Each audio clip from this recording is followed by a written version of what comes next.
لە دانیشتنی ئاسایی پەرلەماندا کە بۆ لێپرسینەوە لە سەرۆکی حکوومەت تەرخانکرابوو، دکتۆر بەرهەم ئەحمەد ساڵح سەرۆکی حکوومەتی هەرێم ڕای دەگەیەنێت کاتێک وەک سەرۆکی حکوومەت لە ساڵی 2009 دا سوێندی یاسایی خواردووە بودجەی هەرێم دووچاری کورتهێنان بۆتەوە،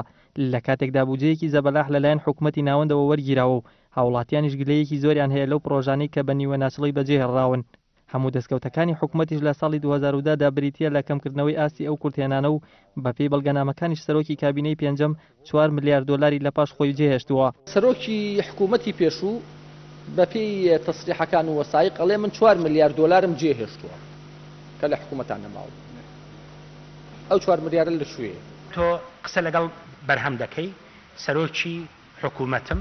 تۆ بە من دەڵی 4 ملیار دۆلار کاگنێ چیروان و ئەوەی من لێرە نەبووم کە ئەو قسەی کردووە پێم وایە تەقدیری ئەوەیە ئەو پارەیە مەسەلەنسا کۆریەکان عەقدێکیان هەیە دەڵێن ئامادەین بین لە عێراقا بایی نازەم 20 ملیارە 30 ملیارە ئیشی بنای تەحتیب بکەین 4 ملیاری بۆ کوردستان بێ بۆ ئەوەی نەوتی ئێستا بکڕێ ئەو لەژێر عەرز نییە لە ئێستا وەزامنی کا بۆ چەند ساڵێکتر بڵێ من ئەم نەوتە لێ دەکڕم ها بەڵام 4 ملیار دۆلار دێم پرۆژە دروست دەکەم لەوانەیە مەبەستی ئەو بووبێ. ئەو زانیارەی سەرۆکی حکوومەت سەبارەت بەو 4 ملیار دۆلارە لە کاتێکدا پێشتر لە بەرنامەی ڕوبەڕووی کەناڵی کەیەنێندا بە شێوەیەکی تر باز لەو 4 ملیار دۆلارە دەکات و بێ ئەوەی هیچ گومانێک لە نەبوونی ئەو 4 ملیار دۆلارە ئاشکرا بکات. بەڕێستان دەزانن پارەکە لەکوێیە؟ بەڵێ هەندی ئەوانەی کە زانیاریەکانی لامانە